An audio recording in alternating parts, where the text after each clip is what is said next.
എന്നെക്കൊണ്ട് ഈ ജീവിതം സാധിക്കത്തില്ല, ഞാൻ ഇങ്ങനൊന്നും അല്ലായിരുന്നു. ഹേ ഗായ്സ്, അപ്പോൾ നമുക്ക് ഇന്ന് കോളേജിലെ കുറച്ച് വിശേഷങ്ങൾ കണ്ടാലോ. ഇപ്പോൾ ജൂനിയേഴ്സിനും ക്ലാസ് തുടങ്ങിയതുകൊണ്ട് അവരും ഉണ്ട് കോളേജിലോട്ട് പോകാൻ. അപ്പോൾ നമ്മളെല്ലാവരും കോളേജിൽ പോകാൻ വേണ്ടി റെഡിയായി നിൽക്കുകയാണ്. ഇത് സഞ്ജന, ഇത് അവന്തിക, പിന്നെ ഇതാണ് ആൻ. ഞങ്ങൾ 3rd day ഓഫ് കോളേജ്, ഇത് 3 years ഓഫ് കോളേജാണ്. ഇന്നത്തെ എക്സ്പീരിയൻസ് നമ്മൾ പറയാൻ പോകുന്നത്. ഗ്രഹനാഥ് ഇന്ന് ഇന്ന് ഇപ്പൊ ചെറുതായിട്ടൊക്കെ ഗേളിന്റെ ഒരു മയം. അത് മതി, ഇത് മതി, ഇന്നത്തേക്ക് ഇത് മതി. എൻ്റെ അമ്മേ, ഞാൻ സുന്ദരി. ഞാൻ ഇന്നലെ മെസ്സി വിളിച്ചായിരുന്നു. മെസ്സി ഞാൻ ഭയങ്കര ഫ്രണ്ട്സാണ്. ലൈക്ക് ലിറ്ററലി എല്ലാ പോകുന്ന എന്നാലും പുള്ളിക്കാരെ ഭാര്യയെ വിളിക്കുന്നതിനേക്കാളും കൂടുതൽ പുള്ളിക്കാരൻ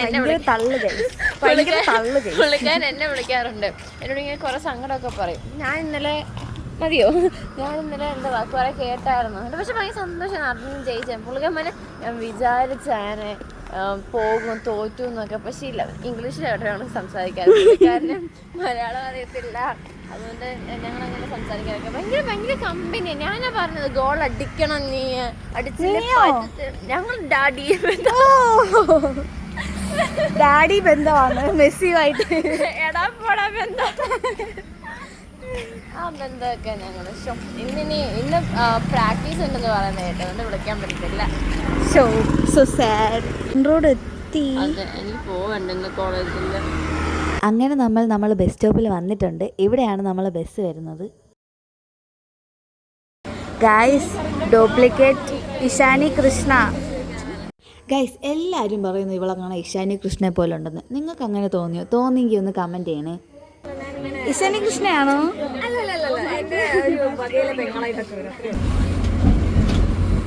ഇഷാനി കൃഷ്ണ എൻ്റെ അടുത്തിരിക്കുന്നു ഗൈസ്.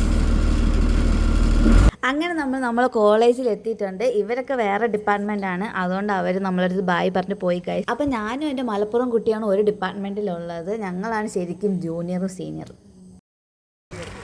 ഇതാണ് എൻ്റെ ശിവാനി ചേച്ചി, ജൂനിയർ ആൻഡ് സീനിയർ. എൻ്റെ ചേച്ചി. എനിക്ക് അങ്ങനെ സീനിയർ ഒന്നുമില്ല. അപ്പോൾ നമുക്ക് ക്ലാസ്സിലെ കുറച്ച് കോപ്രായങ്ങൾ കാണാം.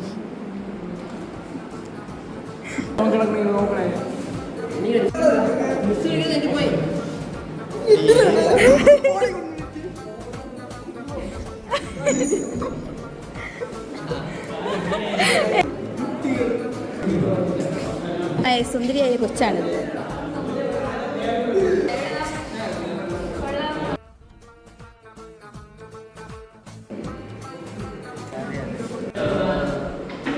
അങ്ങനെ നമ്മളെ ക്ലാസ്സൊക്കെ കഴിഞ്ഞ് നമ്മൾ വീട്ടിൽ പോവുകയാണ് ഗായ്സ്. അങ്ങനെ നമ്മൾ ഗേറ്റിൻ്റെ അവിടെ എത്തിയിട്ടുണ്ട്. ഇവിടെ നമ്മൾ പ്രിയദർശിനിക്ക് വേണ്ടി വെയിറ്റ് ചെയ്യാണ്. അപ്പോഴാണ് അതുവഴി നമ്മൾ അതിൽ വന്നത്. പിന്നെ അവൻ്റെ ഹെൽമെറ്റ് വാങ്ങിച്ച് കുറച്ച് ഷോയൊക്കെ കാണിച്ച് അങ്ങനെ നിന്നപ്പോഴത്തേക്ക് നമ്മൾ പിള്ളേരെത്തി ഗായ്സ്. പിള്ളേരെത്തി പുറകെ നമ്മളെ പ്രിയദർശിനി എത്തിയിട്ടുണ്ട്. പിന്നെ എല്ലാ പിള്ളേരും കൂടി ചാടി ഓടി കയറിയാണ്. നമുക്ക് സീറ്റ് കിട്ടിയില്ല ഗായ്സ്. നിനക്ക് പറ്റിയ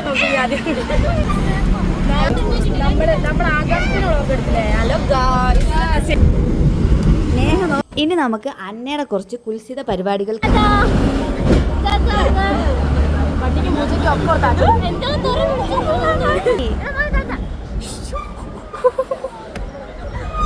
രാവിലെ പോയപ്പോൾ എന്തുമായിരുന്നു, ചാടി തുള്ളി പോയിട്ട് ഇപ്പൊ അവളെ മുഖം ഇരിക്കുന്നത് നോക്കൂ ഗൈസ്. എല്ലാ ദിവസവും പലവേദന ഇങ്ങനെ പോയാൽ ഞാൻ ഈ 4 വർഷത്തിനുള്ളിൽ ഞാൻ തീരും. അങ്ങനെ നമ്മൾ ഹോസ്റ്റലിലെത്തി ചായയൊക്കെ കുടിച്ച് പലഹാരമൊക്കെ കഴിച്ച് ഇന്നത്തെ കോളേജിലെ വിശേഷങ്ങളൊക്കെ പറഞ്ഞിരിക്കുകയാണ്. അപ്പോൾ ഇത്രയേ ഉള്ളൂ എൻ്റെ ഇന്നത്തെ വീഡിയോ. എല്ലാവർക്കും ഇഷ്ടപ്പെട്ടാൽ ലൈക്ക് ചെയ്യുക.